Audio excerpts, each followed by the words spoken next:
Hello दोस्तों, मेरा नाम आसिफ है और आज की इस वीडियो में मैं आपको सिखाने वाला हूं कि बाथरूम और टॉयलेट के लिए हमने SWR पाइप फिटिंग कैसे करनी चाहिए।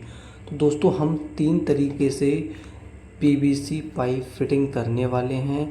तो हमने इंडियन शीट के लिए और इंग्लिश शीट के लिए किस तरीके से फिटिंग करनी होती है और बाथरूम के लिए हमने SWR पाइप कैसे फिटिंग करना है।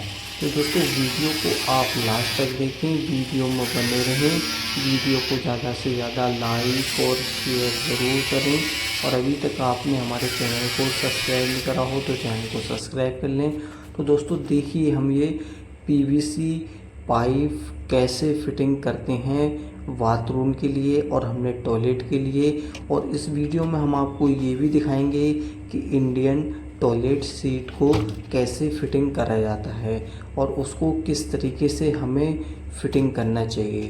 तो यहाँ पे दोस्तों हम देखिए, ये बाथरूम के लिए SWR पाइप फिटिंग कर रहे हैं और इसमें हमने जो मट्टी खोद ली है और उसके बाद हमने इस पर मसाला लगाना है ताकि हमारा पाइप कहीं पे बैठे नहीं। और जो लाइन क्रॉसिंग करनी होती है तो हमने लाइन क्रॉसिंग किस तरीके से करनी है ये भी हम आपको सब वीडियो में दिखाएंगे। तो वीडियो को आप ज़्यादा से ज़्यादा लाइक और शेयर ज़रूर करें। और अभी तक आपने हमारे चैनल को सब्सक्राइब नहीं करा हो तो चैनल को सब्सक्राइब ज़रूर करें। तो दोस्तों, हमने ये 2 टिएँ इसलिए लगाई हैं, एक हमारी बाथरूम के पानी की है और दूसरी वाली हमारी जो वॉलिंग शीट लगाएंगे, हमारा जो पानी थोड़ा बहुत फर्श पे गिर जाता है तो उसके लिए है। तो वीडियो में आप बने रहें, वीडियो को लास्ट तक देखें और किस तरीके से हमने बाथरूम टॉयलेट के लिए SWR पाइप फिटिंग करनी होती है और हमें करनी चाहिए। तो इसमें हमने जो पाइप यूज़ किया है वो हमारा 6 kg पाइप है और इसमें हमने जो सोलवेंट यूज़ किया है वो हमारा PVC सोलवेंट है। तो वीडियो में आप बने रहें, हमने किस तरीके से इंग्लिश शीट के लिए फ़िटिंग करेंगे और इंडियन शीट किस तरीके से फ़िटिंग करनी चाहिए और बाथरूम की फ़िटिंग हमने किस तरीके से करनी चाहिए। तो यहाँ पर देखिए, हमने ये बाथरूम के लिए SWR पाइप फिटिंग कर दी है और इसमें देखिए हमने जो टी के लिए ऑप्शन छोड़ा है और दूसरा वाला हमने टी के लिए ये ऑप्शन छोड़ा है। तो दोस्तों, वीडियो में आप बने रहें।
इसको पूरी बना लो। सब टाइम गेम कर सब ले लो। निकल।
थोड़ा पानी दिया है।